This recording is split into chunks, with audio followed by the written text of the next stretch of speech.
ثبت نام در شیربت از طریق موبایل.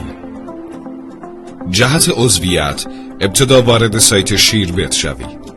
برای تکمیل کردن فرایند ثبت نام باید فیلدهای زیر را کامل کنید. در ادامه تمامی مراحل را با هم بررسی می‌کنیم.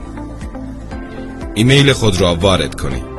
توجه داشته باشید ایمیلی که وارد می‌کنید در واقع همان نام کاربری شما خواهد بود و برای هر بار ورود به حساب کاربری به آن نیاز خواهید داشت.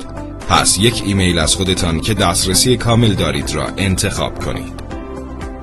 وارد کردن رمز و تکرار آن.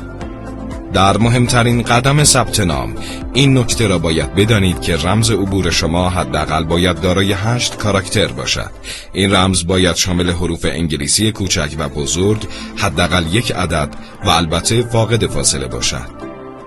در گام بعدی باید اطلاعات هویتی خود یعنی نام خانوادگی و شماره تلفن همراه را وارد کنید. در وارد کردن این اطلاعات حتما دقت به خرج داده و آنها را با اطلاعات واقعی خود تطبیق دهید.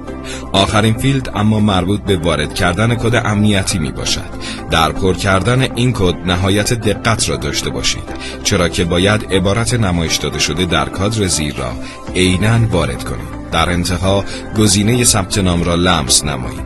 در این مرحله شما موفق به ثبت نام در سایت شیربت شده اید. متشکر از اعتماد شما.